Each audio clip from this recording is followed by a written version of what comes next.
नमस्कार विद्यार्थी मित्रांनो, आज आपण बघणार आहोत मन में है विश्वास या विश्वास नांगरे पाटील यांच्या आत्मचरित्रातील 11वा आणि शेवटचा भाग. मी डॉक्टर प्रतिभा जाधव तुमच्या पुढे सादर करते आहे. अखेरची पायरी हा मन में है विश्वास या पुस्तकातील शेवटचा म्हणजे 11वा भाग.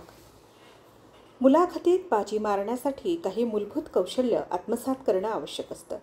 उत्कृष्ट बोलता आलं पाहिजे, मुद्दे प्रभावीपणे मांडता आले पाहिजेत, भाषा नम्र आणि ओजस्वी असावी, उच्चार शक्यतो शुद्ध, स्पष्ट आणि अस्खलित असावेत, विचार प्रवाह तर्कशुद्ध असावा तसा ठरलेला नियामक असतो. मग काय करायचं? सरळ दादरचे खाजगी क्लासेस काढले. त्यांच्या संचालकांना भेटलो. मला नव्या क्लासेसला राज्यघटना शिकवायची आहे अशी इच्छा त्यांच्याजवळ व्यक्त केली.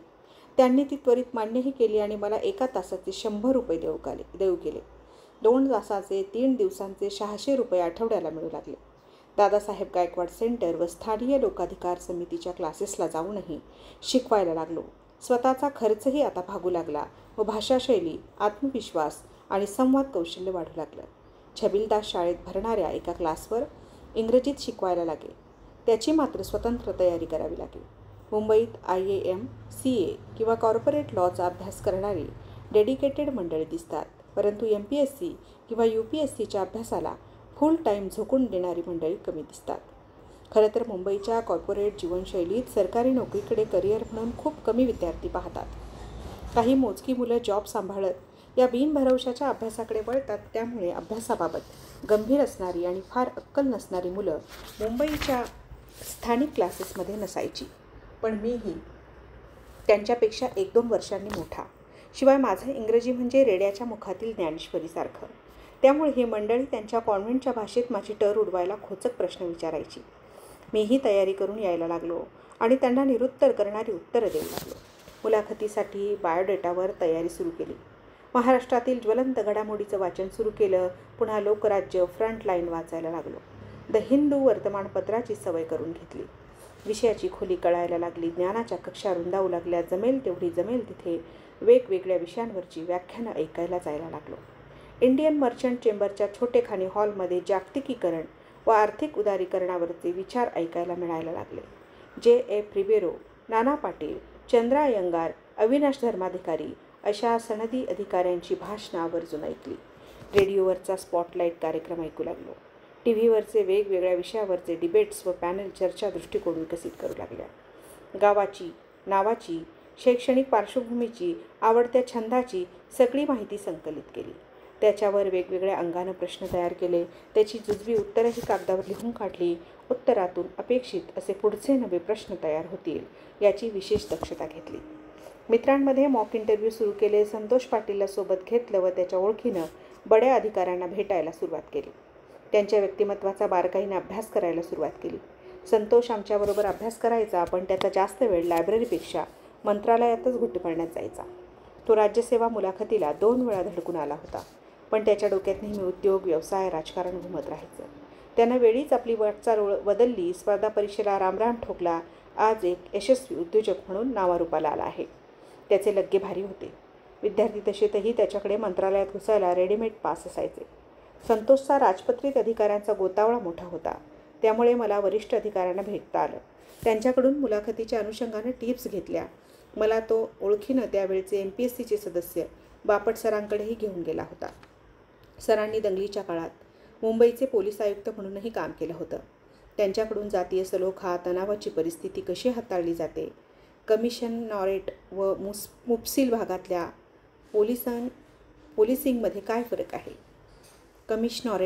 मुफसील भागातल्या पोलिसिंगमध्ये काय फरक आहे, तेही समजून घेतलं. ते गमतीने म्हणायचे, गणपती बाप्पा ज्याला जे पाहिजे ते त्याला देतो. विद्या त्याला विद्या, धन पाहिजे त्यांना धन, अपत्य पाहिजे त्याला अपत्य, मोक्ष पाहिजे त्याला मोक्ष. मात्र आम्हा पोलिसांना भरपूर टेन्शन देतो. आणि टेन्शन का देतो तर आमचं त्याच्याकडे पाहण्याचं टेन्शन चुकीचं असतं. आज पोलीस सेवेत 20 वर्षे अनुभव घेतल्यावर हे मनोमन पटतं. पोलीस खात्यात काम करत असताना रोज नवे प्रसंग, नवे प्रश्न घेऊन समोर येत असतात. सगळ्याच प्रश्नांना एकच औषध चालत नाही. प्रसंगानुरूप नवा फॉर्म्युला बनवून उपचार शोधावे लागतात. मात्र थोडी हयगय, थोडी चूक की मात्रा बरोबर लागू होत नाही आणि परिस्थिती चिघळते. समाजातील विषाणू आणि जीवाणू वेळीच ओळखावे लागतात आणि कोणत्याही दबावाला बळी न पडता वेळप्रसंगी जहरी मात्रा देऊन त्यांना नेस्तनाबूत करावं लागतं. ज्यावेळी अशा औषधांचा अतिरेक होतो त्यावेळी मानवाधिकारवाले ओरड करायला लागतात. ज्यावेळी डॉक्टरांचाही उद्देश संशयास्पद असतो त्यावेळी आजार बळावतात व जुजबी इलाजही चालेनासे होतात. सरांचं विश्लेषण चपखल होतं. जुन्या जाणत्या अधिकाऱ्यांशी साधलेल्या रचनात्मक संवादामुळे माझ्या संकल्पना अधिक स्पष्ट होऊ लागल्या. फील्डवरची आव्हानं अधिक चांगल्या रीतीने कळायला लागली. आता मुख्य परीक्षेच्या निकालाची आणि मुलाखतीसाठीच्या कॉलची मी आसुसल्यासारखा वाट पाहत होतो. मुलाखतीबरोबर पुन्हा पूर्वपरीक्षेचीही तयारी सुरू होती. नाही कॉल आला तर पुन्हा नव्यानं बसायचं आणि लढायचं. एज बार होण्याच्या अंतिम क्षणापर्यंत हे सगळ्या लढवय्या आणि हार न मानणाऱ्या या क्षेत्रातील अभिमन्यूंचं सूत्र मीही अंगीकारलं. पांडू पाटीलही मुंबईत तयारीला आले. संध्याकाळच्या वेळी कंटाळवाणं वाटायचं त्यावेळी टुकाऱ्या करायला बाहेर पडायचो. आनंद सिनेमामध्ये राजेश खन्ना जसं भेटणाऱ्या अनोळखी व्यक्तीला भिडायचा तसं आम्हीही काय कानगुडे इकडं कुठं म्हणून धावपळीत असणाऱ्या मुंबईकराला भिडायचो. पिपात मेले ओल्या उंदीर माना पडल्या मुरळल्या विन या मर्ढेकरांनी केलेल्या वर्णनाशी मिळत्या जुळत्या त्रासलेल्या मुंबईकराला हा प्रकार आवडायचा नाही. तो त्रासिकपणे आमच्याकडे पाहून निघून जायचा. त्याला 6:13 लोकल पकडायची असायची त्यामुळे तो 10-15 सेकंदही अशा कुचकामी फालतू प्रश्नात दौडायचा नाही. ताजच्या मागे असणाऱ्या बगदादीमध्ये 20 रुपयात चिकन तंगडी मिळायची. मी मारून मुटकून शाकाहारी होतो पण मित्रांसोबत रविवारी बगदादीला जाण्याचा प्लॅन ठरलेला असायचा. PR व शिवाजी दोघेही स्वस्त मिळालेली लाल भडक रंगाची ही तंगडी तोडता तोडता दमायचे. ही एवढी मोठी तंगडी कुठून त्या दुकानात यायची याचं कोडं मला अजूनही सुटलेलं नाही. अलीकडे एक सिनेमा पाहिला होता. त्यात स्वस्तात मिळणारी चवदार कावळा बिर्याणी खातानाचा सीन आहे. असाच काहीतरी फसवणुकीचा प्रकार त्यावेळी होत असावा. मी बेचव मिक्स व्हेजवर ताव मारत त्या तंगडीच्या उत्पत्तीबद्दल चित्रविचित्र तर्क लावायचो. जेवल्यावर गेटवेवर चक्कर असायची. कुलाबा कॉजवेवर रात्रीची शृंगार करणारी फुटपाथवर झोपणारी जोडपी पायदळी तुडवली जाणार नाही त्याची दक्षता घेत रूमवर परतायचो. दिनचर्या बरी चालली होती. मुख्य परीक्षेच्या निकालाची उत्कंठा वाढत होती. अखेर UPSC परीक्षेच्या मुख्य परीक्षेचा निकाल लागला. मुलाखतीसाठी माझी निवड झाली. दिल्लीच्या तख्तावर स्वारी करण्याची वेळ आली. लाखातून हजारात आलो होतो. शेकड्यात जाण्यासाठी शेवटचा स्प्रिंट मारायचा होता. मुलाखतीसाठीची लगबग सुरू झाली. ही तयारी लगीनघाईनं करायची असते. टायपासून जोड्यापर्यंत खरेदी करायची. दिल्लीचं ट्रेनचं रिझर्वेशन करायचं होतं. राजधानीत महिनाभर राहायला जागा शोधायची होती. SISCमध्ये मॉक मुलाखत सुरू झाल्या. अनेक तज्ज्ञ ज्येष्ठ अधिकारी कॅम्पसमध्ये येऊ लागले. गटचर्चा सुरू झाल्या. वातावरण मुलाखतमय झालं. बाह्य आणि आंतरिक दोन्ही आघाड्यांवर तयारी सुरू झाली. बाह्यमध्ये शर्ट पॅन्ट टाय ते बुटापर्यंत प्रत्येक गोष्टीवर व्यक्तिनिरूप अक्कल पाजळली जात होती. पूर्वी मुलाखतीत कोणाची कशी फजिती कोणत्या कारणावरून झाली याच्या आख्यायिका रसभरीतपणे सांगितल्या जायच्या. हॉबी किंवा आवड हा मात्र गहन असा व्यक्तिसापेक्ष विषय. यात प्रत्येकानं आपल्या व्यक्तिमत्वाप्रमाणे छंदाची निवड केलेली असायची. खारगे सरांनी पूर्वी त्यांच्या मुलाखतीसाठी गड किल्ल्यांना भेटी देणे छंद लिहिला व त्यांना मुलाखतीस बक्कळ गुण मिळाले म्हणून काही जणांनी हा छंद पुन्हा लिहून बखरी वाचायला सुरुवात केली. खरं तर आवडीचा छंद हा आपल्या उपजत प्रवृत्तीशी निगडीत असतो. फावल्या वेळेत आपल्याला नैसर्गिकपणे सहजपणे काय करायला आवडतं, आपलं मन कशात गुंततं, कोणत्या गोष्टीबाबतची ओढ आपल्याला अस्वस्थ करते व ती केल्याशिवाय चैन पडत नाही, झोप लागत नाही, अशी आपल्या व्यक्तिमत्वाला सकारात्मकपणे चिकटलेल्या आवडीला छंद म्हणतात. असा छंद लिहायचा सोडून प्रत्येकजण काहीतरी भव्यदिव्य लिहिण्याचा आटापिटा करतात आणि मग त्यासाठी द्राविडी प्राणायाम सुरू होतात. एका मित्रानं तर डे ड्रीमिंग असा वेगळा छंद लिहिला. त्याला सिंघमसारखे अन्यायाविरुद्ध लढण्याचे प्रसंग दिवसा डोळे उघडे असताना दिसायचे. त्याच्या या स्वप्नाळू विचारांना मुलाखतीत कितपत खतपाणी मिळेल याची शाश्वती नव्हती. दुसऱ्या एकाने पेंटिंग आणि शिल्पकला हा छंद लिहिला आणि ऐनवेळी इतर अभ्यास सोडून त्यानं मुंबई आणि दिल्लीतली सगळी वस्तू संग्रहालय चित्रांची प्रदर्शनं पालथी घालायला सुरुवात केली. मी SISCमधला मॉक दिला. फार समाधानकारक झाला नाही. पॅनलनी आत्मविश्वास वाढवण्यासाठी प्रयत्न करायला सांगितलं. करंट इव्हेंट्समध्ये कच्चा होतो. फ्रंटलाईन हिंदू अजून नेटानं वाचायचा सल्ला दिला. इंग्रजी खूप सुधारेल याबाबत ते साशंक होते त्यामुळे मराठीतच शक्यतो मुलाखत द्यावी असा सल्ला देण्यात आला. कासारसाहेबांना भेटून कसंबसं निजामुद्दीन एक्सप्रेसचं सेकंड क्लास स्लीपरचं रिझर्वेशन मिळालं. 28 तासांचा दिल्ली प्रवास सुरू झाला. लांब पल्ल्याच्या ट्रेनमध्ये बसण्याचा हा पहिलाच प्रसंग. हातात पुस्तकं, कागदपत्र व कपड्यांनी भरलेली पत्र्याची पेटी घेऊन बर्थ शोधला. 3 टायरमधल्या वरच्या बर्थ सीटवर नंबर आला. खाली 2 उत्तर भारतीय महिला पूर्ण बर्थवर ऐसपैस बसल्या होत्या. मला हेही माहीत नव्हतं की वरच्या बर्थवर नंबर आला तरी आपण दिवसभर खालच्या बर्थवर बसू शकतो. जन्मजात न्यूनगंडामुळे त्या महिलांना विचारणार कसं? काही वाकडे तिकडे बोलल्या तर अंग मोडून वरच्या बर्थवर दिवसभर बसून मुलाखतीच्या दिव्यासाठी सिद्ध होण्याचा प्रयत्न करत होतो. रात्री थोडा डुलकी लागली, पण बर्थ खाली ठेवलेल्या पेटीतली सारी ओरिजिनल प्रमाणपत्र चोरीला जातील की काय याचीच भीती वाटत राहिली. दिल्लीच्या प्लॅटफॉर्मवर पोहोचलो. भलता उकाडा आणि ऊन. महाराष्ट्र सदनवर SICतील मंडळी उतरली होती. टॅक्सी पकडली. टॅक्सी मीटर जसं वाढायचं तसं हृदयाचे ठोकेसुद्धा. MPSCची मुलाखतीवेळी सलूनवाल्याशी वाद घातला होता व त्या मुलाखतीचा बोऱ्या वाजला होता. इथल्या टॅक्सीवाल्या भैयाशी वाद न घालता 250 रुपये देऊन सदनावर उतरलो. एका नॉन AC रूममध्ये 8 जण उतरले होते, त्यात मी 9वा. अंगाची लाही झाली. थंड शॉवरखाली आंघोळ केली. थोडं बरं वाटलं. फ्रेश होऊन सदनातील तात्पुरत्या मुलाखत तळावर दाखल झालो. दिल्लीचे तख्त कसं फोडायचं याचं प्रत्येकजण आपल्या परीनं विवेचन करत होता. वाजीरामच्या क्लासला सर्वांनी प्रवेश घेतला. मीही 2800 रुपये भरून क्लासला प्रवेश घेतला. माझ्यासारखे मुख्य परीक्षा उत्तीर्ण झालेले अनेक जण तिथे नोट्स आणि तज्ज्ञांच्या मदतीनं अपेक्षित प्रश्नांना कसं भिडता येईल याची तयारी करत होते. काही मुलं हायफाय वातावरणातली, काही मध्यमवर्गीय, फार थोडी माझ्यासारखी खेडूत. मन गुदमरत होतं. पळून गावाकडे जावं असंही वाटायला लागलं, पण शेंडी तुटो की पारंबी असा निश्चय करून आलो होतो. आता मुलाखतीला काय घाबरायचं? वाघाला वाघ्या म्हणा किंवा वाघोबा तो खाणारच होता. दिवसागणिक मुलाखत जवळ येत होती. सरावानं थोडी थोडी उत्तरं जमायला लागली. दिल्लीत कमालीचा उकाडा, त्यात मे महिना, म्हणजे सूर्य आग ओकतो. रूमवर फॅन होता, पण उकाड्यानं घामाची अंघोळच. रात्र तगमगीतच जायची तरी महिनाभराच्या मुक्कामानं गरम हवेची सवय जडली. मुलाखतीसाठी आलेली मंडळी पॅनल वाईज विश्लेषण करून प्रश्न कोणत्या अंगाने विचारले जातील यावर खलबतं करायची. प्रत्येक पॅनेलच्या विचारधारेची, गुणदोषांची सखोल चर्चा व्हायची. कोण लेफ्टिस्ट आहे, मग त्याला कसं रोखायचं, न येणाऱ्या प्रश्नांना बगल देऊन आपल्या प्रावीण्याच्या प्रांतात कसं आणायचं याचं नियोजन केलं जात होतं. चालू घडामोडींचा केस काढला जात होता. कोणत्या बातमीवर कशा वल्गणा करायच्या याचे अंदाज बांधले जात होते. पॅनेल पसंतीचं यावं यासाठी जवळच्या लक्ष्मीनारायण मंदिरावर काही जणांच्या घिरट्या वाढू लागल्या. सायंकाळी दिल्ली गेटच्या हिरवळीवर आडवं पहुडल्यावर समोरचा साऊथ ब्लॉक व नॉर्थ ब्लॉक आकर्षित करायचा. प्राधान्यक्रमानं शेवटी लिहिली जाणारी सेवा म्हणजे सेक्रेटरिएट सर्व्हिस. फायनल मेरिटमध्ये ढोका आला आणि या सेवेत नंबर लागला तरी दिल्लीच्या सचिवालयात कक्ष अधिकारी अर्थात बाबूभाईचा योग येणार होता. दिल्लीच्या VIP कल्चरमधल्या लाल निळ्या अंबर दिव्यांच्या गाड्या डोक्यामध्ये असा अपेक्षांचा प्रकाश पाडून जायचा. तात्या अधूनमधून पोस्टकार्ड पाठवायचे. दिल्लीचा पत्ता घेऊनही त्यांनी पोस्टकार्ड पाठवलं. फोन करायचा म्हटलं तर ट्रंक कॉल बुक करावा लागायचा आणि 2-2 तास उभं राहून फोन लागायचा नाही. पोस्टकार्डने त्यांना आठवडाभरात मिळायचं. यावेळच्या पोस्टकार्डात माझ्या 7वी शिकलेल्या बापानं काही अपेक्षा व्यक्त केल्या होत्या. घरातली परिस्थिती, सीमाताईच्या लग्नानं उभा राहिलेल्या कर्जाचा डोंगर, शेतीला हुन्नी किड्यानं आलेली नापिकी आणि माझ्याकडून असणारी त्यांची अपेक्षा त्यांच्या मोडक्या तोडक्या मराठीतून लिहिलेल्या शब्दातून प्रतीत होत होती.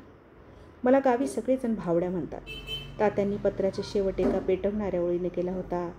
भावड्या, माझे डोळे मिटायच्या आधी तुला लाल दिव्याच्या गाडीतून आलेलं मला बघायचं आहे.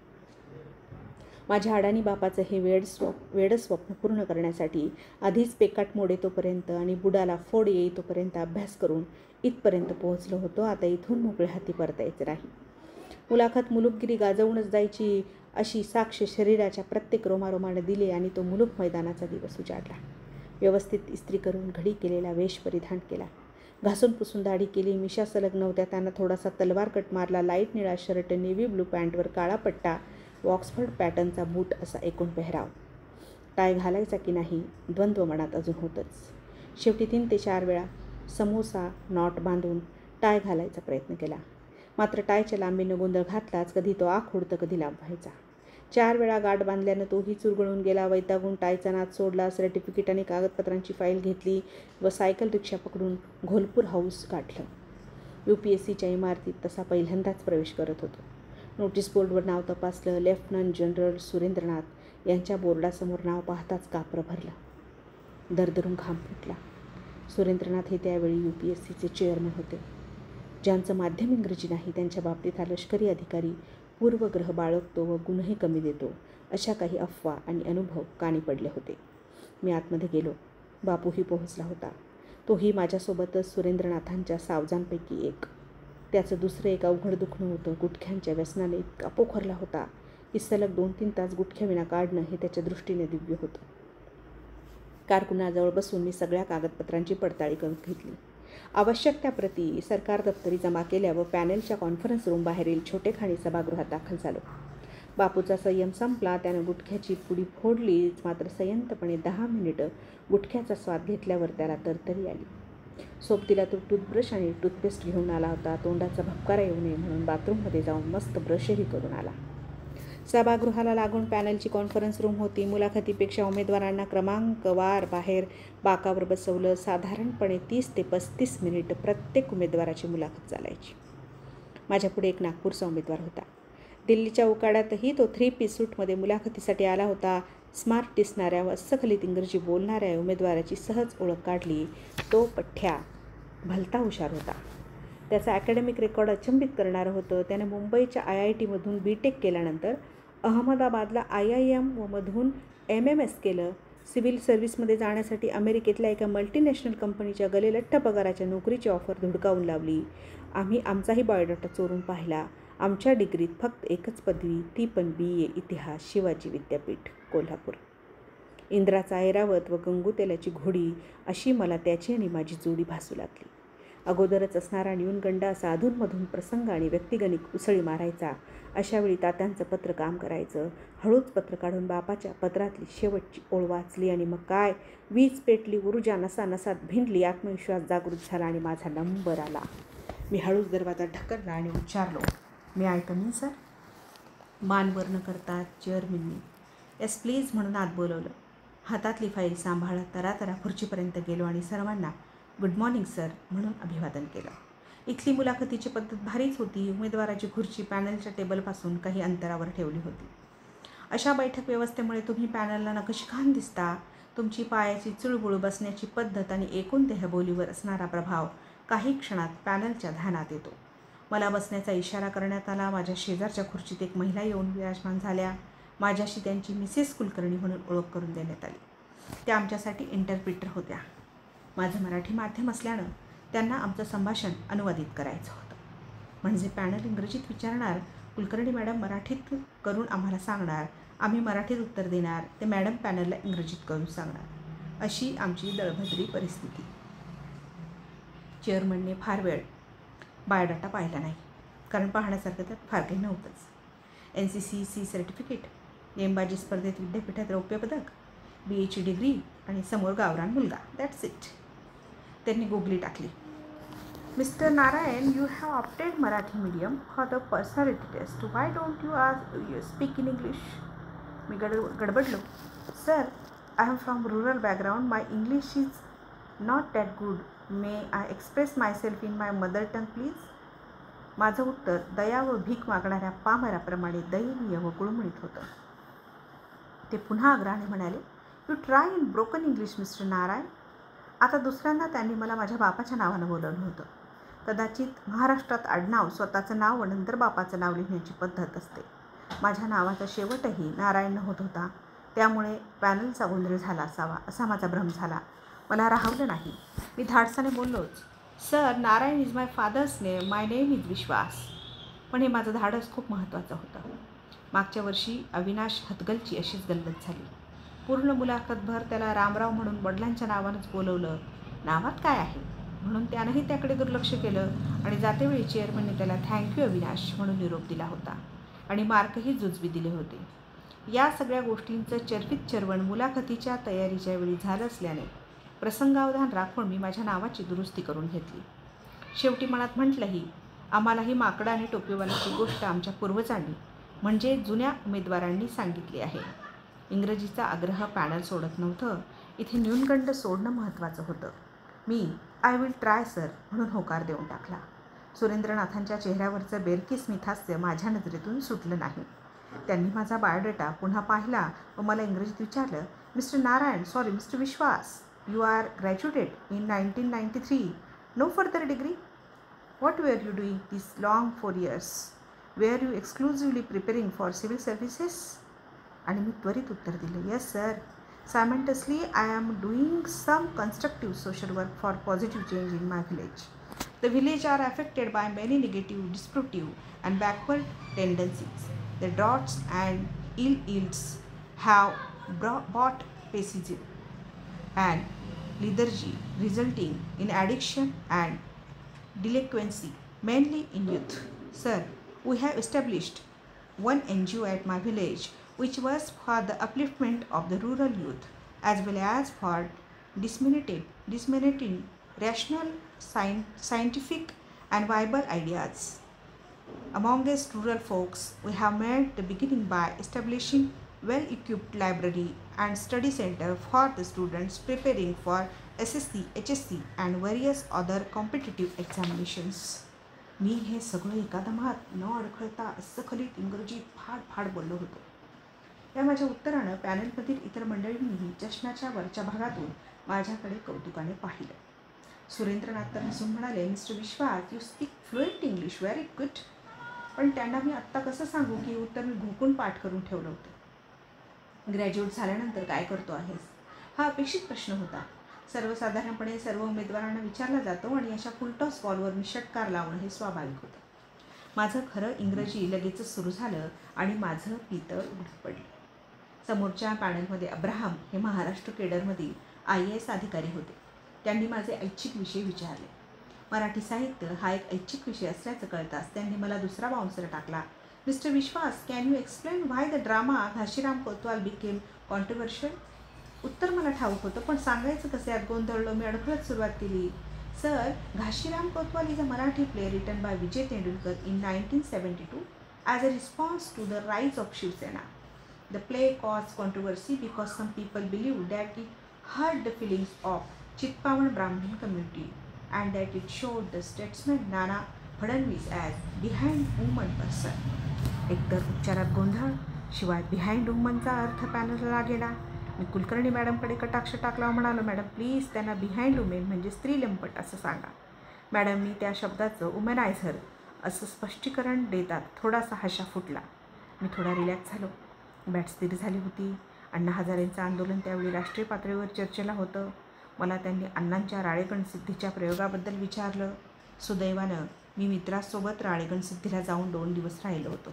तिथली नसबंदी, नशाबंदी, कुऱ्हाडबंदी, सराईबंदी, श्रमदान यांच्या माध्यमातून गावाची बदललेली मानसिकता, लोकांचं आर्थिक स्वावलंबन व पाणी अडवा जिरवा योजना या त्रिसूत्रीचं मराठीतून मुद्देसूद विश्लेषण केलं, जे कुलकर्णी मॅडमनेही बेमालूमपणे इंग्रजीत रूपांतरित करून पॅनलला ऐकवलं. खाजगीकरण व जागतिकीकरणाचा ग्रामीण अर्थव्यवस्थेवर कसा परिणाम होईल व यातून समाजातील तळागाळातल्या लोकांच्या जीवनात कसा फरक पडेल हा अत्यंत सचोटीचा प्रश्न होता. मी घटनेतल्या तरतुदी, मूलभूत हक्क, स्टेट या संकल्पनेची व्याप्ती अशा अंगानं जागतिकीकरण व खाजगीकरणाची सकारात्मक व नकारात्मक दोन्ही अंग विशद केली. मागासवर्गीयांना मिळणाऱ्या सुविधांपासून ते शहरीकरणाच्या आक्रमणापर्यंत हा प्रश्न व्यवस्थित हाताळला. 5 मिनिटं या एकाच प्रश्नाने घेतली.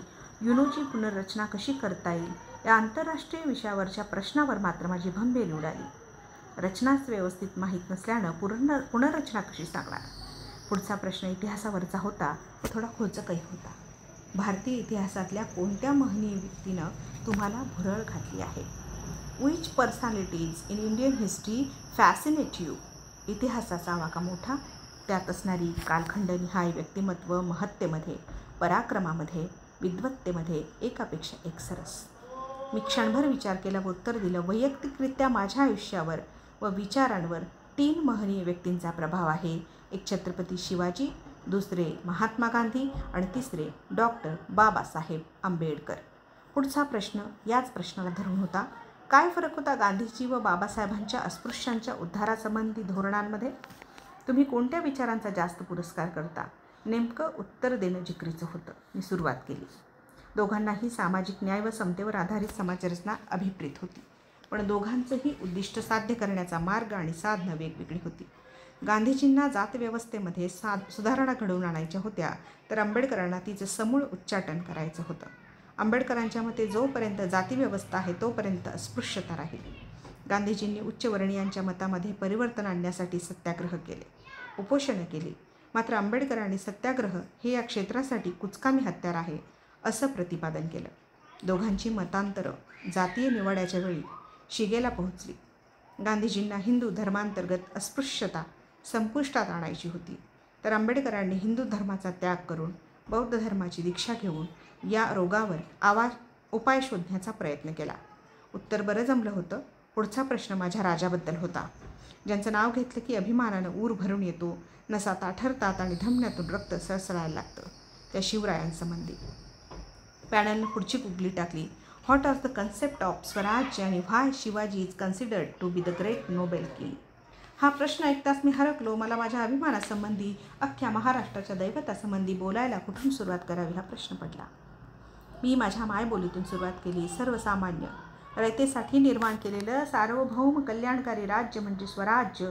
जनता ही स्वराज्याची मालक आणि राज्यकर्ता म्हणून मी स्वराज्याचा विश्वस्त हीच भूमिका छत्रपती शिवाजींनी जोपासली. शिस्तबद्ध लष्कराचा व संरचनात्मक प्रशासनाचा उपयोग करून शिवरायांनी निर्माण केलेली सुधारणावादी आणि प्रभावशाली यंत्रणा म्हणजे स्वराज्य.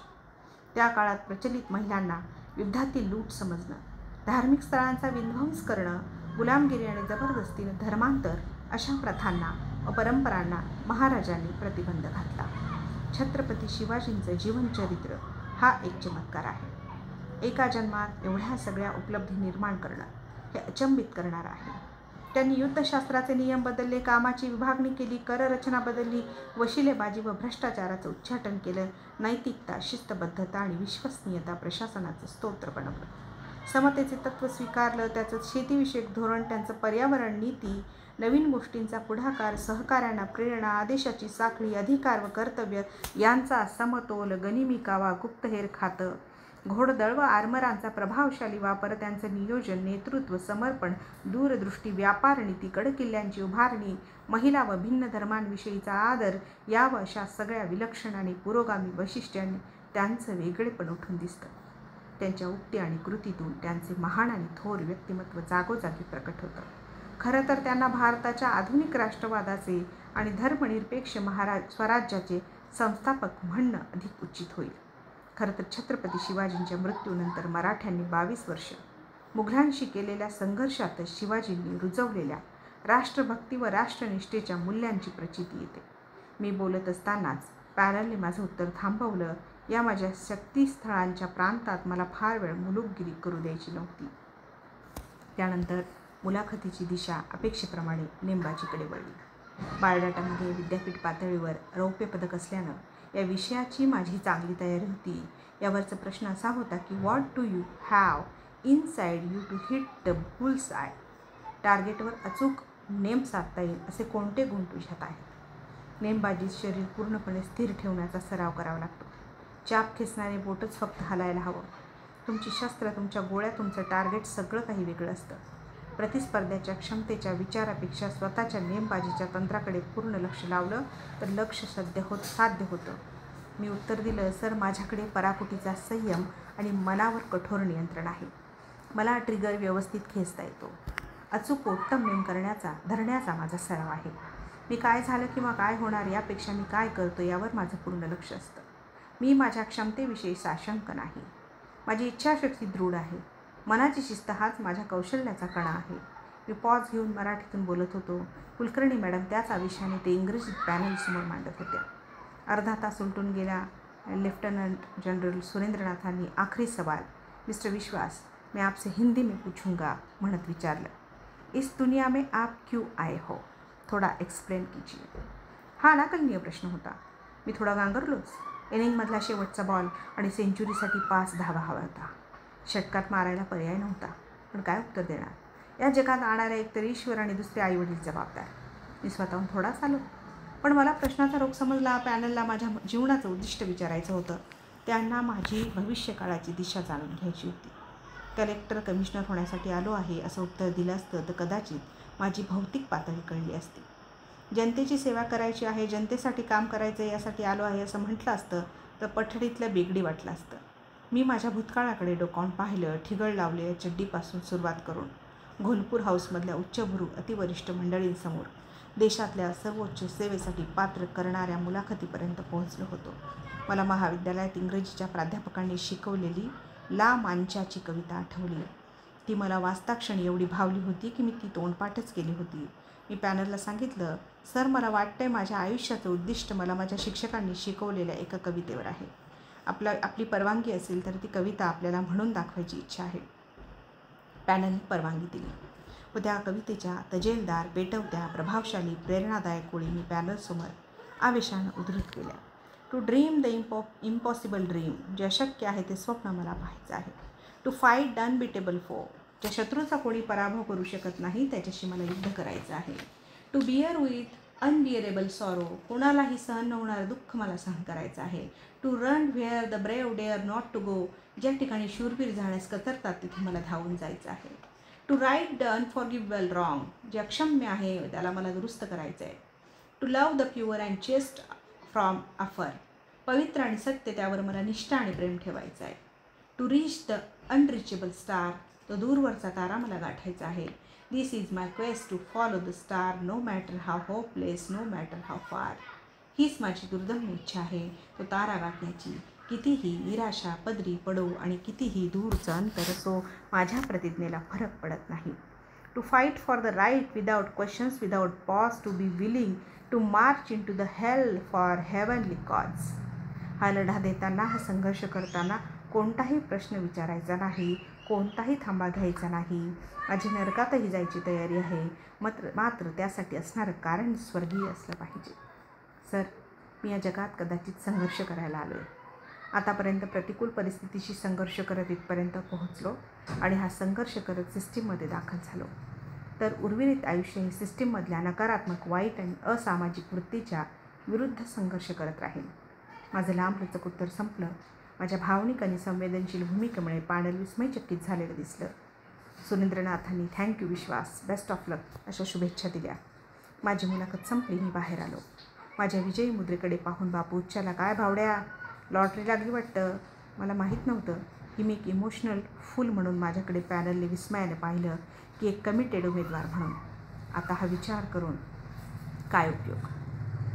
पालिका बाजार मार्केटमधून आई तात्यांसाठी चांगले स्वेटर खरेदी केले. माझ्यासाठी काही पुस्तकं घेतली, बॅग आवरली व निजामुद्दीन एक्सप्रेसने मुंबईकडे निघालो.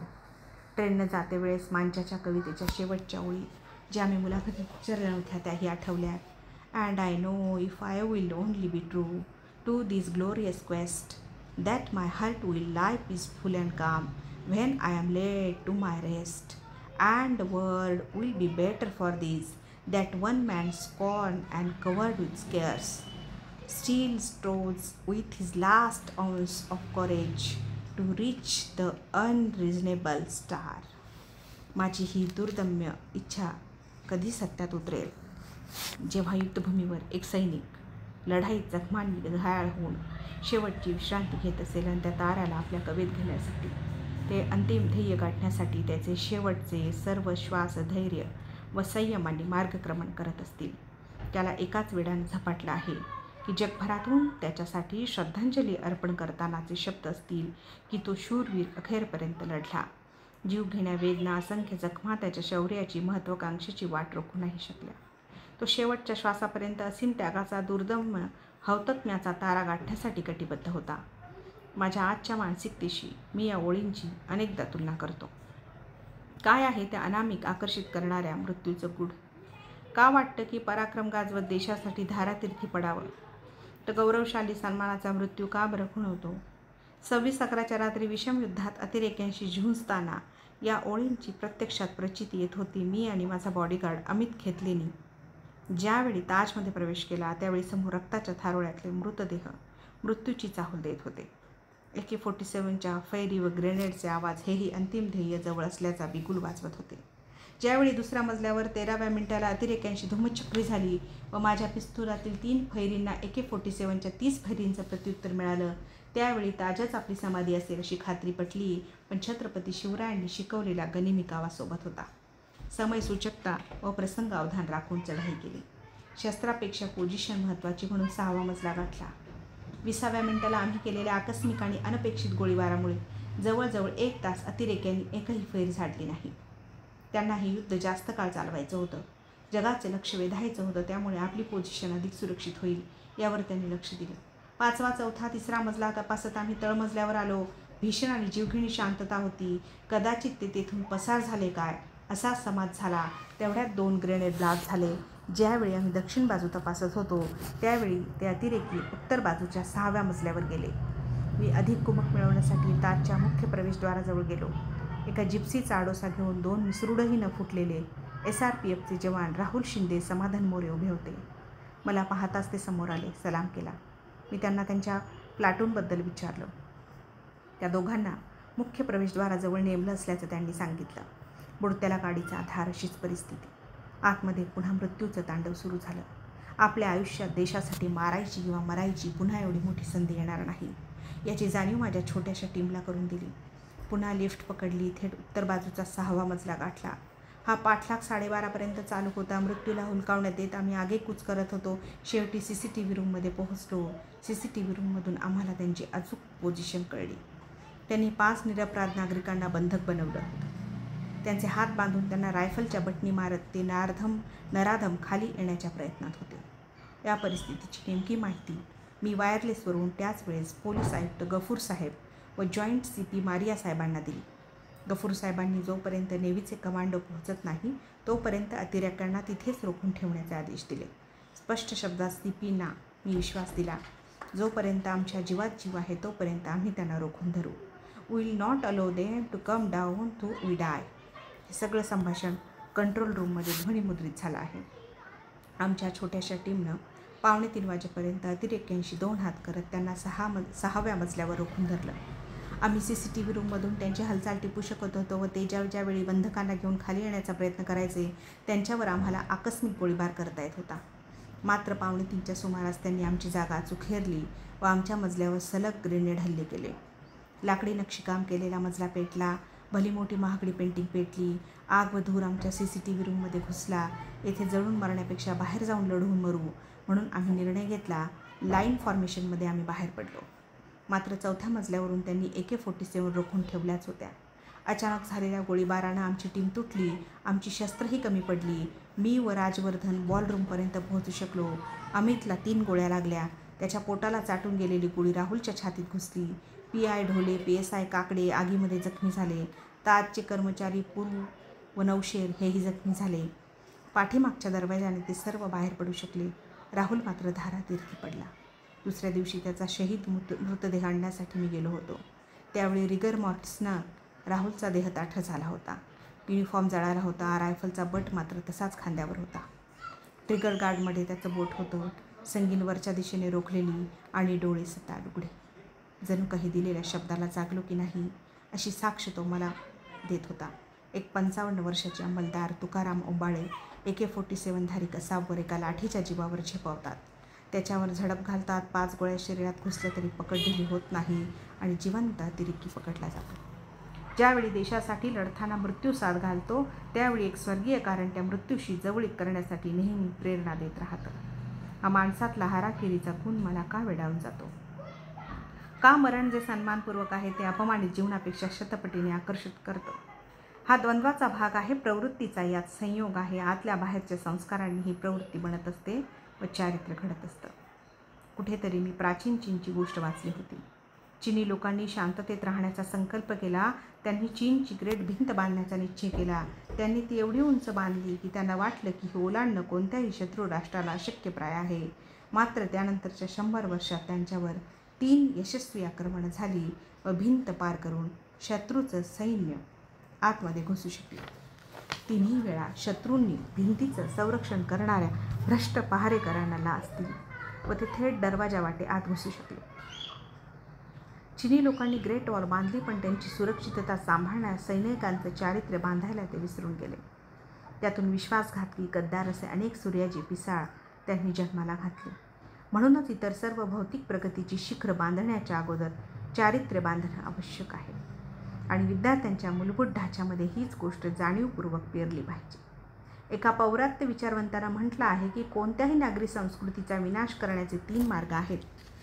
पहिलं त्याची कुटुंब व्यवस्था उद्ध्वस्त करा, नंतर शिक्षण प्रणाली भ्रष्ट करा आणि शेवटी जे त्यांचे आदर्श आहेत, दीपस्तंभ आहेत, त्यांची एवढी मानहानी करा की त्यांना एवढं बदनाम करा की ते त्या समाजाच्या नजरेतून उतरतील. कुटुंब व्यवस्था नष्ट करायची असेल तर कुटुंबातील आईचं स्थान डळमळीत करा.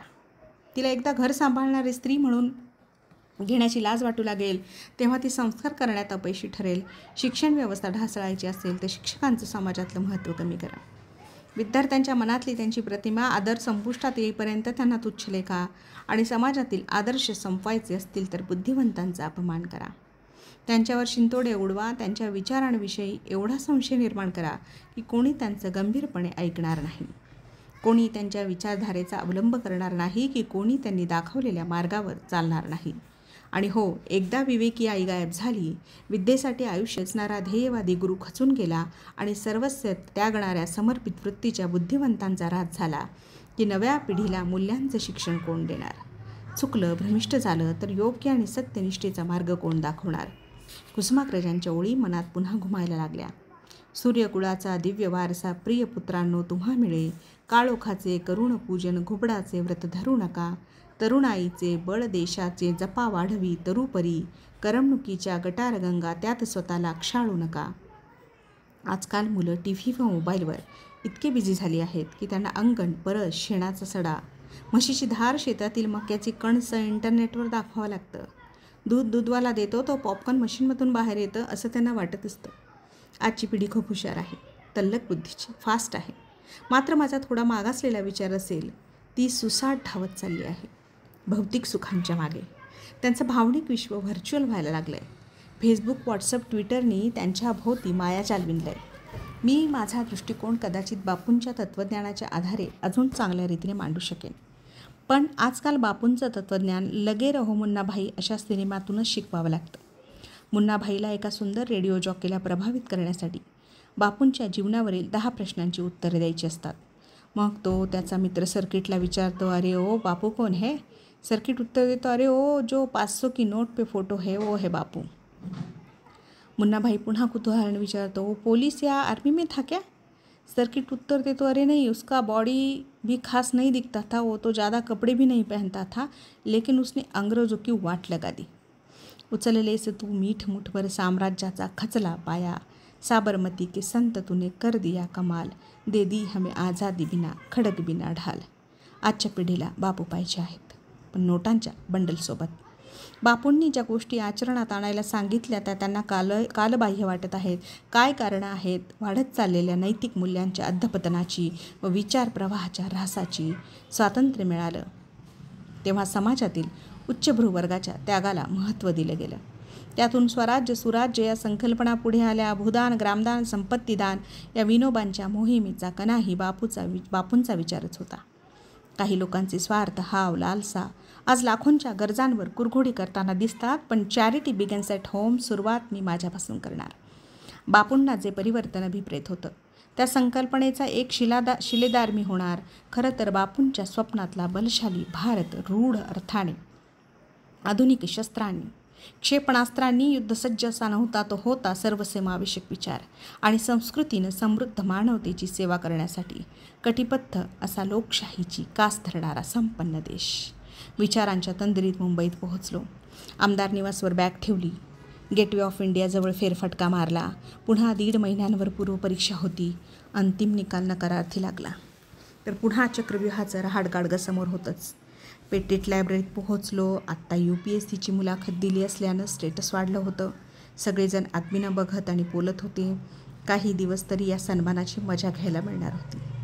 SICत जाऊन आलो. नवीन उमेदवारांसोबत कटिंग चहा घेत त्यांना मुलाखतीचा किस्सा रसभरीत शब्दात ऐकवला. दिल्लीत असताना इकडे MPSCच्या मुख्य परीक्षेचा निकाल लागला. मुलाखतीसाठी पात्र ठरलो होतो. विक्रीकर निरीक्षक पदासाठीची ही मुख्य परीक्षा उत्तीर्ण झालो होतो. एका मागोमाग एक यशाचे सुखद धक्के बसत होते. कोणत्याही स्पर्धा परीक्षेत जितक्या पदांसाठी उमेदवार निवडायचे असतात त्यांच्या साधारणपणे 3 पट उमेदवार मुलाखतीला बोलावले जातात. माझी आता एकाच वेळी 3 पदांच्या वेगवेगळ्या मुलाखतींसाठी निवड झाली. 3 पैकी एका तरी पदावर निवड होणार हे सर्वसाधारण शक्यतेचं सूत्र. त्यात UPSCचा जॅकपॉट लागणार की MPSCची छोटी मोठी पोटापाण्याची सोय होणारी लॉटरी लागणार हे मात्र गुलदस्त्यात होतं. विक्रीकर निरीक्षक व उपजिल्हाधिकारी पदासाठीच्या MPSCच्या दोन्ही मुलाखती एकानंतर एक आल्या आता वाघाची शिकार करून आलो होतो या मुलाखती शेळ्या मेंढ्या व ससे पकडण्यासारख्या वाटत होत्या. STIच्या मुलाखतीसाठी गेलो. योगायोगाने त्यावेळचे चेअरमॅन श्री शिंदे यांचं पॅनल होतं. 1994च्या MPSCच्या मुलाखतीत यांनीच माझी विकेट काढली होती. कदाचित ती इष्ट आपत्ती होती म्हणून मी UPSCच्या अंतिम पायरीपर्यंत पोहोचलो. मी कोणताही तणाव न घेता पूर्ण आत्मविश्वासाने मुलाखतीला सामोरा गेलो. मला एकानंतर एक असे सेल्स टॅक्स व वॅटवर अवघड प्रश्न विचारले. मी सर्व प्रश्नांची मला येत नाही, मला माहीत नाही किंवा आय एम सॉरी सर अशी उत्तरं दिली. माझ्या या विषयावरचा अभ्यास कमी होता व मला तयारी करायलाही अवधी मिळाला नाही. त्यामुळे सेल्स टॅक्सवर माझा रन्नाचा पाढा सुरू होता. नंतर त्यांनी वैतागून माझ्या पदवीचा विषय म्हणजे इतिहासावर प्रश्न विचारला. तुम्हाला वाटतं का की नव्या पिढीनं इतिहासाचा अभ्यास केला पाहिजे? मी ठामपणे हो म्हणून उत्तर दिलं आणि मुद्देसूद कारणं स्पष्ट केली. तारीख ने कुछ ऐसे मंजर भी दिखाए है, लम्हों ने खता की थी, सदियों ने सजा पाई है या शेरनं सुरुवात केली. समाजातील स्थित्यंतर समजून घेऊन वर्तमानाला भविष्याकडे नेण्याची दिशा व दूरदृष्टी इतिहासाचा अभ्यास देत असतो. आपली संस्कृती परंपरांची ओळख इतिहासातून मिळते व त्या परंपरातून आपणास प्रेरणा मिळते. आपलं नैतिक अधिष्ठान व मूल्यांची बैठक इतिहासाच्या अभ्यासानेच घट्ट होते. चांगला नागरिक होण्यासाठी इतिहासाचं ज्ञान असणं आवश्यक. इतिहासाचा अभ्यास हा फक्त राजे राजवाड्यांचा नाही, तर त्यात समाजाचं अर्थकारण, राजकारण, सांस्कृतिक व सामाजिक जडणघडण यांचा अभ्यास चौफेर अंगानं अपेक्षित असतो. कामगार चळवळी, शेतकरी, कष्टकरी, साहित्यिक, कलाक्षेत्राचा अभ्यास ही इतिहासाची अविभाज्य अंग आहेत. इतिहासाचा सबलटन किंवा तळागाळातल्या घटकांचा अभ्यास त्यांच्या उत्थापनासाठी व कल्याणासाठी कसा महत्त्वाचा आहे हे व्यवस्थितपणे समजावून सांगितलं. त्यांना माझ्या या उत्तरानं हैराण केलं. ज्याला विक्री करावर एकही उत्तर देता आलं नाही त्याने इतिहासाचं परीक्षण चांगल्या पद्धतीने केलं. न राहून अध्यक्षांनी मला विचारलंच, तुम्ही सेल्स टॅक्स अधिकारी होण्यापेक्षा इतिहासाचे प्राध्यापक झाला तर समाजाचा अधिक फायदा होईल. तुम्ही कशाला या वर्ग 3च्या पदाच्या मुलाखतीसाठी आला आहात?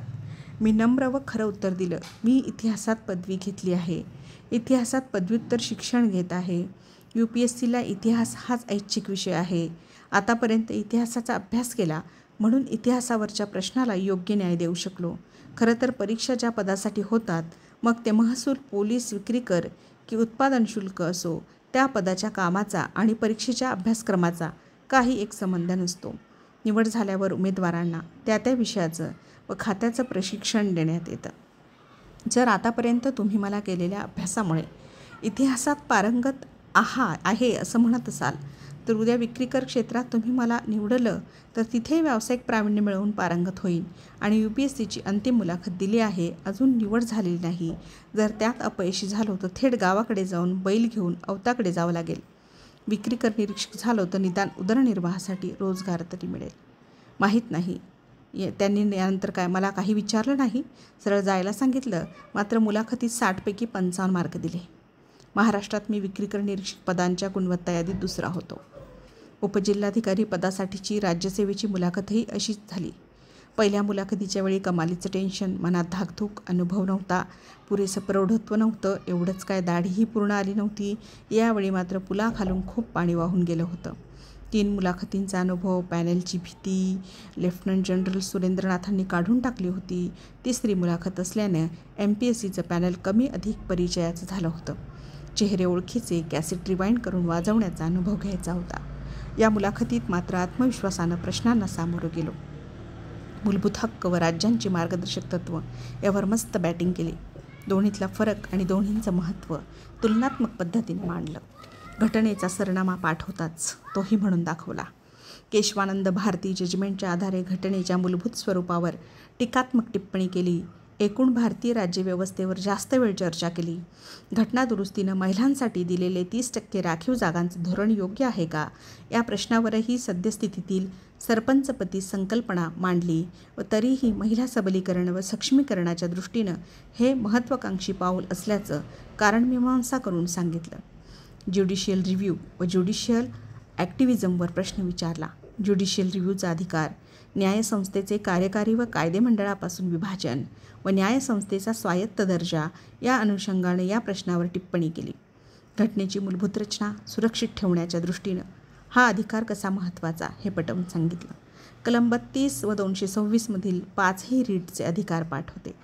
त्यांचे रिव्ह्यूच्या संबंधानं टीकात्मक विश्लेषण केलं. ज्युडिशियल ॲक्टिव्हिजमनं कार्यकारी मंडळाच्या कार्यक्षेत्रात अतिक्रमण केलं असलं तरी अनेक लोकोपयोगी व जनकल्याणार्थ उद्देशानं न्यायव्यवस्था ही पावलं टाकत असल्याबद्दल मत मांडलं. एकूण मानव्यशास्त्रावरील प्रश्नांवर आता हातखंडा बसला होता. लक्ष्मी तोट्याची लगड लावल्यावर होणाऱ्या दणकट आवाजांनी मुलाखतीत बार लावले. मार्कही तसेच भारदार मिळाले आणि उपजिल्हाधिकारी म्हणून निवडही झाली. सलग दुसरा षटकार मारला होता. पण या सगळ्या जहागिरीतल्या लढाया होत्या. UPSCची खरी कसोटी होती.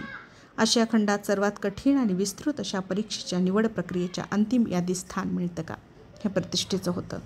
आतापर्यंत केलेल्या अभ्यासाचं कष्टाचं ते अंतिम फळ होतं. ना विश्वासराव आणि दिल्लीच्या तख्ताची लढाई आपलं पानिपत होतंय का याची खंत सारखी लागलेली होती. त्यावेळी वेबसाईटवर रिझल्ट प्रकाशित होत नव्हता. UPSCच्या नोटीस बोर्डवर प्रकाशित व्हायचा व त्यानंतर शासनाच्या माहिती व प्रसारण कार्यालयात त्याची प्रत फॅक्सने यायची. मी त्यावेळी चर्चगेटच्या बी रोडवरील हॉस्टेलवर पॅरासाईट म्हणून राहायला गेलो होतो. पूर्वपरीक्षा आठवड्यावर येऊन ठेपली होती. तयारीचा शेवटचा हात मारत होतो. निकालाची उत्सुकता साशंकताशी गेला पोहोचली. विकासला SICला रेग्युलर प्रवेश मिळाला होता. 15 जून 1997 माझ्या रूमची बेल वाजली. विकास घामाघूम होऊन पळत आला.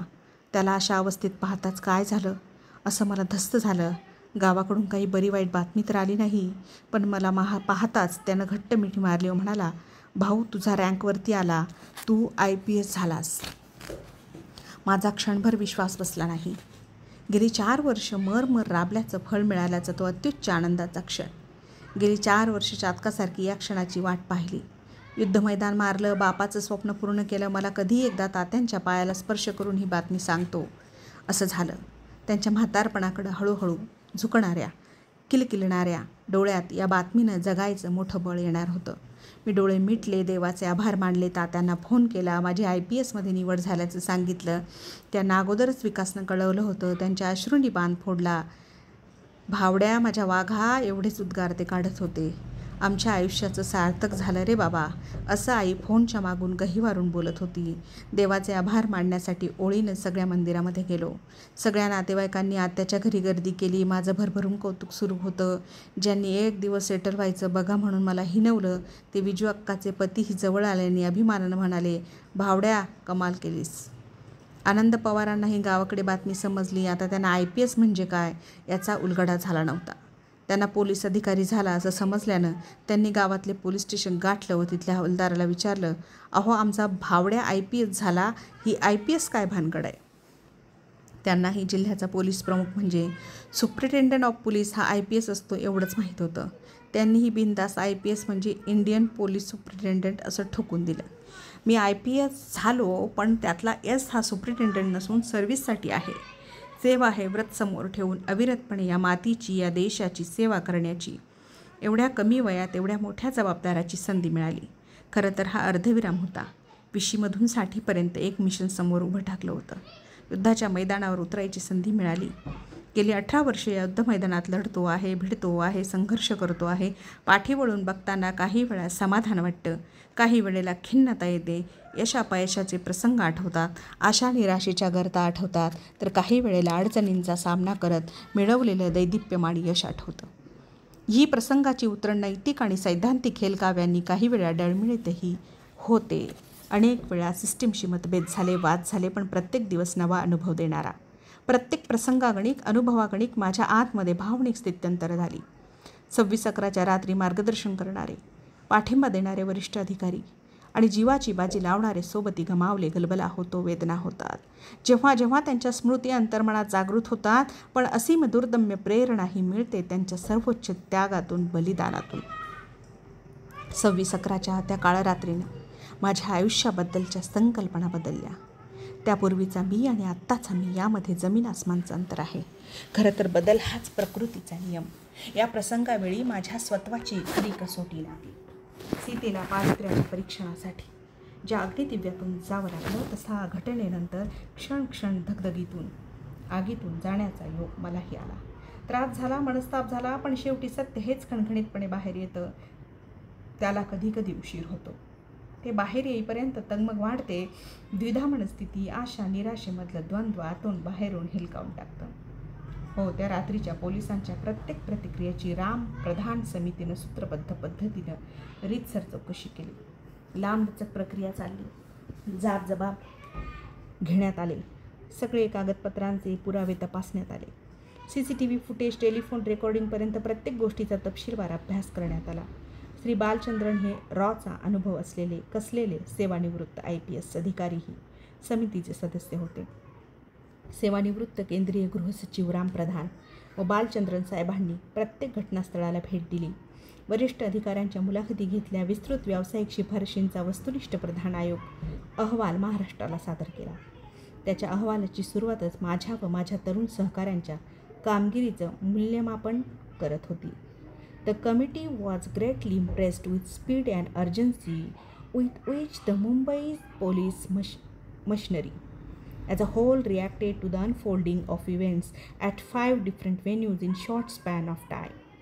Also, we note with appreciation initiative exhibited by younger police officers who showed exemplary courage and enterprise. Amongst them, we would like to mention two in particular, Shri Vishwas Nangre Patil, Deputy Commissioner of Police of Zone, and Shri Rajwardhan Sinha, DCP SB2, who tried to ferret out terrorists from within the Heritage Taj. Also, Shri Sadanand Date, Additional Commissioner of Police, who determinedly faced terrorists in the Kama Hospital and was seriously injured.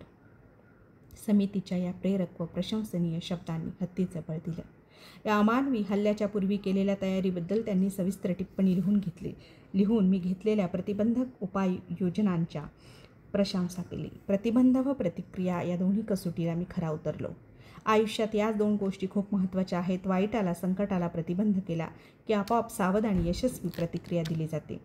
ज्याच्या वेळी कोणतीही माहिती वरिष्ठ कार्यालयाकडून यायची त्याचं गंभीर विश्लेषण करून त्यावर वेळीच पावलं उचलणं महत्त्वाचं. हल्ल्याच्या आधी 1.5 महिना अगोदर ताजचा कोपरा न कोपरा मी स्वतः चालून पाहिला होता. त्याच्या सुरक्षाविषयक उपाययोजनांचा आढावा घेऊन ती अधिक मजबूत कशी करता येईल याची सविस्तर चर्चा तिथल्या प्रशासनाबरोबर केली होती. या सगळ्या बाबी मुद्देसूदपणे कागदावर घेऊन त्याची पूर्तता करण्यासाठी सविस्तर 28 सूचना संबंधितांना दिल्या. या सगळ्या अभ्यासाचा लढाई करताना नेमका निश्चित फायदा झाला. ताजच्या भुलैया इमारतीची पूर्ण माहिती असल्याने कुठेही चुकलो नाही की फसलो नाही. छत्रपतींनी शिकवलेला गणिमिकावा अजूनही महाराष्ट्राच्या या पिढीच्या रक्तारक्तात रोमारोमात भिणलेला आहे. प्रसंगावधान राखत नेमक्या वेळी नेमक्या ठिकाणी वार केले. अनेक निरपराध लोकांचे जीव वाचवण्यात यश मिळालं. राष्ट्रपती कार्यालयाने राष्ट्रपती पोलीस शौर्य पदक देताना जारी केलेल्या केंद्र शासनाच्या गॅझेटमधील अधिसूचनेत आमच्या कारवाईचं वस्तुनिष्ठ शब्दात खाली वर्णन केलेलं आहे. त्यानंतर मला आठवतं, हा हल्ला होण्यापूर्वी माझ्या अधिकाऱ्यांना उद्देशून मी एक अर्धशासकीय पत्र लिहिलं होतं. त्या पत्राचा शेवट करताना लिहिलं होतं, आपल्याला अतिरेकी हल्ल्याच्या अनुषंगाने सारख्या सूचना येतात किंवा काही निनावी पत्र येतात, फोन येतात. या गोष्टींकडे आपण नेहमीचे रुटीन, अर्थहीन आणि रटाळवाणे रडगाणे म्हणून अनेकदा दुर्लक्ष करतो. कधीतरी मग संकट वासून समोर उभं राहतं आणि आपण लांडगा आला रे आला अशी स्थिती होते. अमेरिकेत 9/11च्या हल्ल्यानंतर एकही मोठा अतिरेकी झाला नाही, कारण तिथे ब्रोकन विंडो रिस्पॉन्स सिस्टीमप्रमाणे काम होते. एखादी खिडकीची काच फुटली तरी अतिरेकी हल्ला झाला असं गृहीत धरून योग्य सराव करून पूर्ण तयारीनिशी परिस्थिती कौशल्याने व्यावसायिकतेने हाताळायची. इस्रायलसारखे राष्ट्र काही मिनिटात युद्धसदृश्य तयारीसाठी तयार होते. तिथे प्रत्येक नागरिकाला तरुण वयात लष्करी प्रशिक्षण दिलं जातं. त्यामुळे आपण आपत्कालीन परिस्थितीत काय करायचं व काय करायचं नाही याचं ज्ञान त्याला अवगत होतं. वारंवारच्या सरावामुळे ते कोणत्याही परिस्थितीला सक्षमपणे तोंड देऊ शकतात. वैयक्तिक शिस्तीबरोबर सार्वजनिक शिस्तही तेवढीच महत्त्वाची. आयुष्याच्या वळणावर अनेक छोटी मोठी संकटे येतात. जसं घोड्यावर मान टाकली की त्याला कळतं की स्वार किती दमाचा आणि ताकदीचा आहे. पकड घट्ट घेतली आहे आणि लगाम नेमका खेचला आहे हे त्याला क्षणभरात कळतं. मग तो नखरा न करता स्वाराला जसं पाहिजे त्या दिशेने व तेवढ्याच वेगाने झेपावतो. तसंच संकटांचं आहे. त्यांना गांगरून गेलो तर निश्चितपणे सपाटून मार खाणार, पण त्यांचा व्यवस्थित व धैर्याने सामना केला तर तीही भुरकन उडून जातात. काही थोडा वेळ रेंगाळतात, तुमच्या सहनशक्ती आणि धाडसाची परीक्षा घेतात. एकदा त्यांना कळलं की हा बिथरणारा नाही, घाबरणारा नाही की मग तो फार वेळ तग धरू शकत नाही. किंबहुना तुम्हाला त्यांच्यावर विजय मिळवता येतो आणि संकटाचं रूपांतर मोठ्या संधीत आणि दैदकप्रमाणे यशात होत असतं. यासाठी एकच अट आवश्यक असते, ती म्हणजे दृढ आत्मविश्वास, दुर्दम्य इच्छाशक्ती आणि अविरत श्रम करण्याची तयारी. That's it. जोडीला प्रामाणिकपणा आणि अढळनिष्ठा असणं आवश्यक. एक गोष्ट मी वाचली होती. एका प्रसिद्ध चित्रकाराला परमेश्वराचं चित्र काढायची इच्छा होती.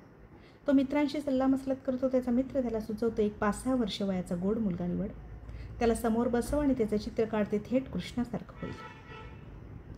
चित्रकार मित्राचा सल्ला ऐकतो. एक गोड मुलगा निवडतो, त्याला समोर बसवून परमेश्वराचं चित्र काढतो, ते थेट भगवान श्रीकृष्णासारखं बनतं. चित्रकार यशस्वी होतो, त्याला बक्कळ पैसे मिळतात. 20 वर्षानंतर त्याला राक्षसाचं चित्र बनवण्याची हुक्की येते. पुन्हा तो आपल्या मित्राला सल्ला विचारतो. मित्र सांगतो, तुरुंगात जा, ज्यानं अनेक खून, दंगली, बलात्कारासारखे गंभीर गुन्हे केले आहेत असा कैदी निवड, त्याला समोर बसवून राक्षसाचं चित्र काढ. चित्रकार त्याचा हाही सल्ला तंतोतंत अंमलात आणतो. तो जेलमध्ये जातो. जेलरच्या परवानगीने मित्राच्या सल्ल्याप्रमाणे अनेक गंभीर अपराध केलेला हिंस्त्र दिसणारा अपराधी निवडतो, त्याला समोर बसवतो आणि सैतानाचं चित्र काढायला सुरुवात करतो. हा केस वाढलेला, लालबुंद डोळे असणारा क्रूर चेहऱ्याचा कैदी विस्मयानं त्या चित्रकाराकडे पाहतो आणि कुतूहलाने विचारतो, माझ्याकडे पाहून तू कसलं चित्र काढतो आहेस? चित्रकार सहजपणे त्याला उत्तर देतो, मला माफ करा, पण तुमच्याकडे पाहून मी राक्षसाचं, क्रूर सैतानाचं चित्र काढतोय. हो, हे उत्तर ऐकल्यावर तो गुन्हेगार क्षणभर स्तब्ध होतो आणि त्याच्या डोळ्यातून घळाघळा अश्रू व्हायला लागतात. चित्रकार हे दृश्य पाहून अवाक होतो आणि करुणेने त्याची समजूत घालण्याचा प्रयत्न करतो. तुम्हाला समोर ठेवून मी राक्षसाचं चित्र बनवतोय, त्यामुळे आपल्या डोळ्यातून अश्रू का वाहत आहेत? तो गुन्हेगार चित्रकाराला अंतर्मुख करणारं, धक्का देणारं उत्तर देतो. चित्रकार महाशय, तुम्ही मला ओळखलं नाही. ज्या गोड मुलाला समोर बसवून तुम्ही 20 वर्षांपूर्वी भगवान श्रीकृष्णाचं चित्र काढलं होतं, तो मीच आहे. या 20 वर्षात माझ्यातला देव हळूहळू क्षीण दुबळा होत गेला, मरत गेला. राक्षस हळूहळू बलवान, धिप्पाड, मोठा होत गेला. असंच आपल्या आतमध्ये ही 2 प्रवृत्तींचं सदैव युद्ध सुरू असतं. एक भय, संताप, असूया, द्वेष, दुःख, स्वार्थ, अपराधी भावना, न्यूनगंड, खोटेपणा, गर्व, पश्चाताप, उर्मटपणा या अवगुणांचं प्रतिनिधित्व करते. तर दुसरी शांती, प्रेम, दया, आशा, औदार्य, सहानुभूती, परोपकार, मैत्री, सत्य आणि पावित्र्य या सद्गुणांचं प्रतिनिधित्व करते. ही लढाई ईश्वर आणि दैत्य, पाप आणि पुण्य, चांगुलपणा आणि वाईटपणा या दोहोंमधील असते. आणि कोण जिंकतं? ते जिंकतं ज्याला आम्ही प्रोत्साहन देतो, ज्याला आम्ही खायला प्यायला घालतो, ज्याच्या आम्ही आहारी जातो आणि गुलाम होतो. आतापर्यंतच्या जीवन प्रवासामध्ये सत्सत विवेक आणि सत्याची कास धरताना खूप द्वंद्वांना, संघर्षाला सामोरं जावं लागलं. काही किंतु, काही प्रश्न, काही शंका मनामध्ये अजूनही टोकावतात. वाईट प्रवृत्तीचा लांडगाही कधी कधी शेपूट हलवत लढीवाळपणे जवळ यायचा प्रयत्न करतो. 26 अकराच्या रात्री मृत्यूकडे विजिगीषू वृत्तीनं धाव घेतली होती, तरीसुद्धा त्या अग्निदिव्यातून जिवंत बाहेर आलो. खरं तर परमेश्वरानं माझ्यासाठी बोनस आयुष्य देऊ केलं. त्याच्या मनात माझ्यासाठी काहीतरी रचनात्मक योजना असावी म्हणून काही संकल्प, काही स्वप्न समोर आहेत. पहिलं, मनामधून उरलं सुरलं सर्व भय नष्ट करायचं. मान ताठ ठेवून नजर ध्येयावर अखेरपर्यंत स्थिर ठेवायची. ज्ञान संपादन करायचं, खूप वाचायचं, जगाबद्दल जाणून घ्यायचं, नवं शिकायचं. जे आखूड, स्वार्थी, अरुंद करणारे पाश आहेत, बंध आहेत, ते सगळे झुगारून द्यायचे आहेत. सत्याच्या चाळणीतून प्रत्येक शब्द पारखून घ्यायचा. आपलं अस्तित्व हे पूर्णत्वाच्या दिशेनं मार्गक्रमण करेल याचा ध्यास ठेवायचा. जाणीवाना मृत करणाऱ्या सगळ्या नकारात्मक सवयींचा नाश करायचा. वैज्ञानिक दृष्टिकोन समोर ठेवून कार्यकारणवादाची कास अखेरपर्यंत धरायची. कर्म आणि विचार या दोहोंची सीमा अजून खूप खूप विस्तृत करायची आहे. आतून बाहेरून स्वतःला जागृत करायचं आहे. सकारात्मक व रचनात्मक दृष्टिकोन सदैव सोबत बाळगायचा आहे. यश अपयश मिळत राहील, पण कोणत्याही अपयशाने गांगरून जायचं नाही की यशानं हुरळून जायचं नाही. स्थितप्रज्ञ राहायचं. आयत्या मिळालेल्या घबाडाला कधी बळी पडायचं नाही. काळोखाच्या आणि निराशेच्या गर्तेमध्ये कधी रुतायचं नाही. अरे सूर्य, चंद्र, तारे सगळे तुझ्या रक्तात वास करतात. उठायचं, लढायचं, 2 द्यायचे, 2 घ्यायचे, पण फसवून यश नाही मिळवायचं. युद्धपथ, विजयपथ, अग्निपथ, पथावरील प्रत्येक अग्निदिव्यास हिमतीने सामोरं जायचं. युद्धपथावरील प्रत्येक आक्रमणास पूर्ण तयारीनिशी थोपवून धरायचं आणि विजयपद समृद्ध करायचा तो नियमानं, मूल्यानं, आशयानं अर्थपूर्ण असणाऱ्या छोट्या छोट्या पराक्रमानं. हा युद्धपथ फक्त लाठी काठी तलवार बंदुकीच्या फैरींचा नाही, तो आहे मानवतेची शांततापूर्ण सेवा करत गरिबांच्या, पीडितांच्या जखमांवर, वेदनांवर शक्य तेव्हा प्रेमाची फुंकर आणि अडचणीत अडकलेल्यांना देता आला तर मदतीचा, सहकार्याचा हात देत केलेला अर्थपूर्ण आयुष्य प्रवास. पोलीस सेवेत अजून 18 वर्ष आणि जोपर्यंत गात्रात प्राण आहे तोपर्यंत अविरत न थकता, न थांबता, न भीता, ना संभ्रमात जाता मार्गक्रमण करायचं आहे. ध्येय फक्त एकच आहे, मृत्यूशी गाठ बांधताना प्रेमाच्या, सेवेच्या, मदतीच्या, व्रताच्या, प्रामाणिक प्रयत्नांच्या सुरकुत्या चेहऱ्यावर चमकतील. ध्येय गाठताना मान कधी झुकणार नाही आणि स्वाभिमान कधी शरमणार नाही. स्वतःच्या नजरेतून स्वतः कधी उतरणार नाही. न थकता, न थांबता, न भीता, ना संभ्रमात जाता चालत राहीन मी भारत माते, तुझ्या सेवेसाठी, तुझ्या संरक्षणासाठी. जय हिंद.